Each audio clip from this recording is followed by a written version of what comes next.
Transpose of matrix ये अब हम पढ़ेंगे। तो कोई भी अगर मैट्रिक्स हमारे पास है तो उसका ट्रांसपोज हम कैलकुलेट कर सकते हैं।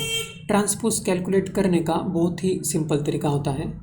तो कोई भी मैट्रिक्स जो हमारे पास होगा उसका रोज़ और कॉलम्स अगर हम इंटरचेंज करेंगे, मतलब अगर एक नया मैट्रिक्स बनाएंगे जिसमें पहला जो मैट्रिक्स है उसका रो जो है वो उसका कॉलम होगा और जो पहले के कॉलम थे वो उसके रोज़ होंगे, तो वो जो नया मैट्रिक्स होगा उसको हम ट्रांसपोज बोलते हैं।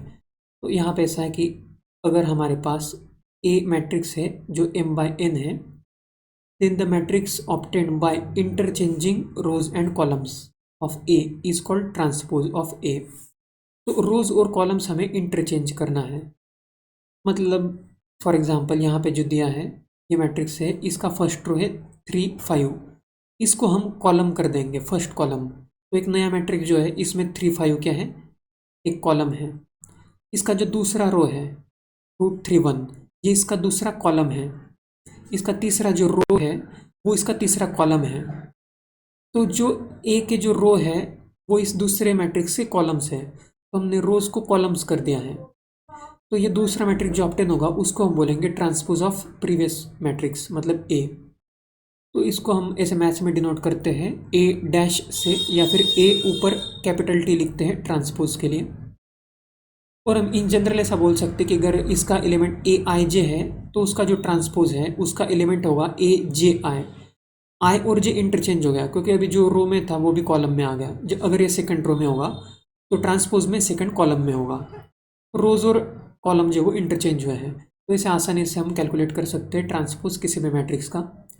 और उसके कुछ प्रॉपर्टी जो नीचे दिए हैं वो एक बार देखते हैं। इसका प्रूफ यहाँ पे दिया नहीं है जो रिक्वायर्ड नहीं है, और ये प्रॉपर्टी सिंपल है जो याद रख सकते हैं। जैसे पहला है ए का ट्रांसपोज अगर हम कैलकुलेट करेंगे और उसका फिर से ट्रांसपोज कैलकुलेट करेंगे तो जो आंसर आएगा वो ए ही होगा। तो ये आसानी से समझ सकते हैं क्योंकि हमने रोज को कॉलम बनाया और फिर एक और बार उसका जो रो है उसका फिर से कॉलम बनाया, तो फाइनली जो हमारा प्रीवियस मैट्रिक्स था वही बन जाएगा वो। तो ये एक प्रॉपर्टी है। दूसरा प्रॉपर्टी है कि मैट्रिक्स को अगर हम मल्टीप्लाई कर रहे हैं किसी स्केलर से और उसके बाद उसका अगर हम ट्रांसपोज ले रहे हैं तो वो सिमिलर ही होता है। अगर हम पहले ही ट्रांसपोज ले लेंगे और उसके बाद नंबर मल्टीप्लाई करेंगे तो ये दोनों सेम होता है। अब तीसरा प्रॉपर्टी है कि अगर हम ए और बी को ऐड करेंगे और बाद में अगर ट्रांसपोज लेंगे तो ये सिमिलर ही होता है उससे, जैसे पहले हम ट्रांसपोज ले लेंगे और बाद में एडिशन करेंगे, तो ऐसे भी हम कर सकते हैं। और फोर्थ भी उसी टाइप का कुछ है, अगर हम पहले मल्टीप्लाई करके ट्रांसपोज निकाल रहे हैं तो हम ऐसे भी कर सकते कि पहले ट्रांसपोज ले लिया बाद में मल्टीप्लाई किया दोनों को। तो ये प्रॉपर्टी जो है ये ऐसे कैलकुलेशन में यूज़ होते हैं बहुत ज़्यादा, तो ये याद होने चाहिए। ये एग्जाम्पल जो है इनमें ये प्रॉपर्टी सारे वेरीफाई करने के लिए बताए होंगे।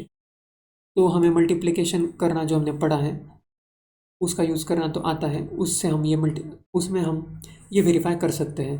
तो जैसे ए का वैल्यू यहाँ पे दिया है और बी का वैल्यू दिया है, दो मैट्रिक्स दिए हैं, तो पहला प्रॉपर्टी अगर वेरीफाई करना है तो हम ए का क्या करेंगे, ए का ट्रांसपोज निकालते हैं। तो ए का होगा फर्स्ट कॉलम जो है वो फर्स्ट रो हो जाएगा, जैसे 3√3 2, ये फर्स्ट कॉलम हो गया जो इसका फर्स्ट रो है।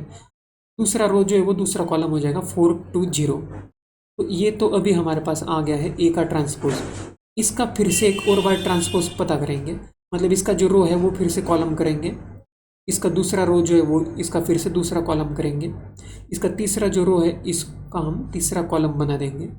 तो ये जो है ये हो गया ट्रांसपोज का ट्रांसपोज।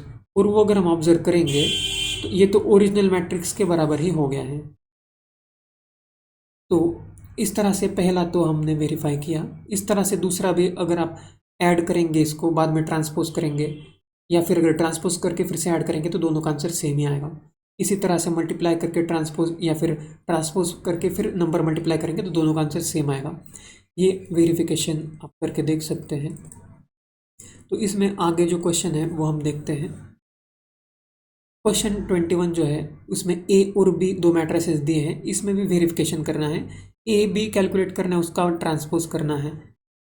मल्टीप्लिकेशन हमने पढ़ा है, तो ए जो है और बी जो है उनका मल्टीप्लिकेशन करना है। तो मल्टीप्लिकेशन में हमेशा पहले देख लेना चाहिए कि पॉसिबल है क्या। तो इसका ऑर्डर जो है वो होगा रो बाय कॉलम्स, मतलब 3/1। इसका जो है वो होगा रो बाय कॉलम्स। अब पहले के कॉलम्स और दूसरे के रोज सेम होने चाहिए, तो यहाँ पे मल्टीप्लिकेशन तो पॉसिबल है, पॉसिबल ही होगा, इसलिए क्वेश्चन में दिया है ये। तो फिर भी ऐसे चेक कर लेना चाहिए। और उसके बाद फिर हमें पता है कि हम रो पहले के रोज और दूसरे के कॉलम्स को मल्टीप्लाई कर करके आंसर लिखते हैं। तो इस तरह से आप कैलकुलेट कर सकते हैं ए बी। और ए बी का कैलकुलेशन होने के बाद जैसे यहाँ पे ए बी का आंसर आया है ये, इसका फिर ट्रांसपोज कैलकुलेट करेंगे। तो ए बी का ट्रांसपोज यहाँ पे जो रो है उसको कॉलम बनाएंगे, जितने भी रोज है वो। और दूसरा एक तरीका, मतलब आर एच एस अगर हम कैलकुलेट करेंगे तो इसमें ए डैश और बी डैश कैलकुलेट किया है पहले, मतलब ट्रांसपोज, और बाद में उनको मल्टीप्लाई किया है और उससे आंसर कैलकुलेट किया है। तो वो जो है वो तो इसी का ट्रांसपोज दिख रहा है पहले का। तो ये भी यहाँ पे क्या है कि वेरीफाई हो गया, दोनों सेम है। तो वेरिफिकेशन के क्वेश्चन तो सिंपल है, आपको बस वही ट्रांसपोज निकालना, मल्टीप्लाई करना, ऐड सब्ट्रैक्शन ये आना चाहिए, और प्रॉपर्टी जो है वो शो करना है, LHS = RHS।